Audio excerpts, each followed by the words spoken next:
This is a video on how I make beeswax furniture polish. I think any beekeeper inevitably built up a store of beeswax, and although you can use some of it on repairing frames, that sort of thing, there's a limit to what you can do with it. So, like most beekeepers, what I do is I make candles, and I also make beeswax furniture polish. Even though in reality these days not many people have solid wood furniture, so I don't sell an awful lot of it, but it's a use, and some people do use it. The method is very simple, and the ingredients are very simple. There is the inevitable beeswax there. The stuff next to it, this stuff here, is what's called carnauba, I think how you pronounce it, carnauba, wax flakes. This comes from the leaves of a palm tree that you only find in Brazil. Also, apparently, I've been reliably informed that that wax, the carnauba wax, they put it in the shells that Smarties are in. Isn't that interesting?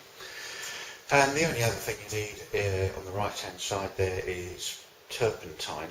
Now, apparently it has to be pure turpentine rather than turpentine substitute.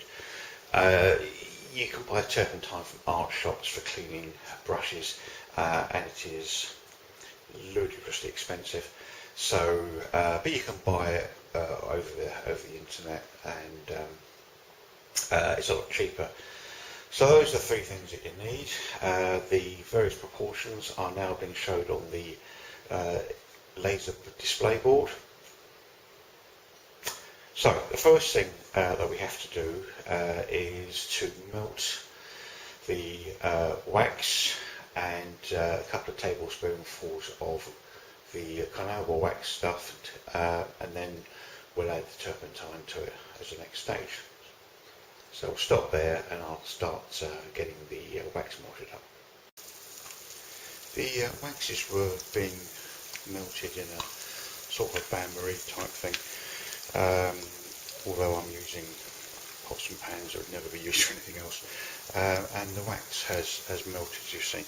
The clamp there is just to stop the pot dancing around and possibly emptying itself into the water once the water starts boiling. So what I need to do now is just get the pan, oops, I hope it doesn't fall in, which it doesn't, that's good. Okay, so we'll take this, take it over to where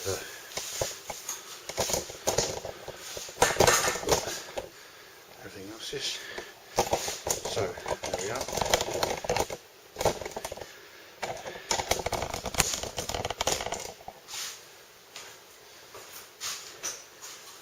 Before, I just poured all of the turps in one go, and it made a bit of a mess. So what I'm going to do is just do a little bit at a time. It's just to keep stirring it.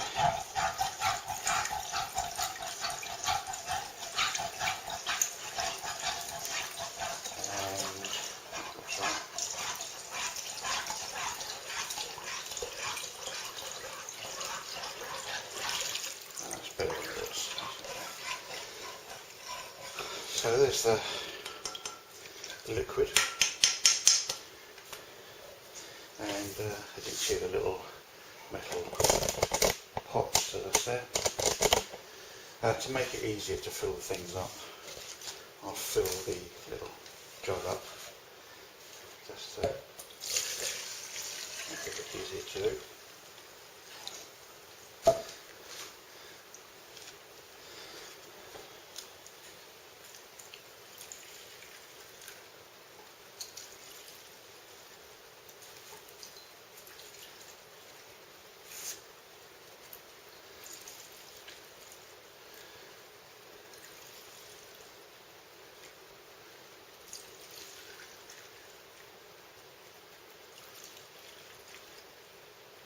Whoops, the house is going to stink of turpentine. supposed to be just enough to put into 10 jars, which looks to be about right. Yep, that looks fine. So let's top up a few of the others.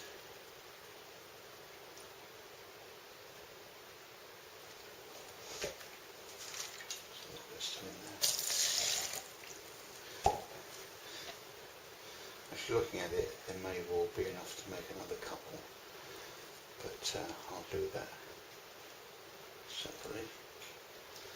So there we are. Bit of muck in there.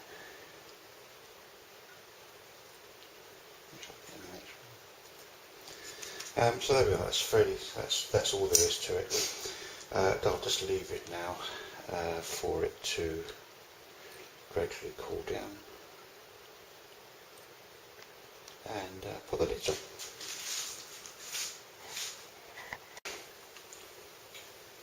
The wax has cooled. It doesn't take very long, about 15-20 minutes, and as you can probably see there, looks about right. The only other thing that I do obviously is put a lid on the thing, and also a label. So that's all there is to making beeswax furniture polish.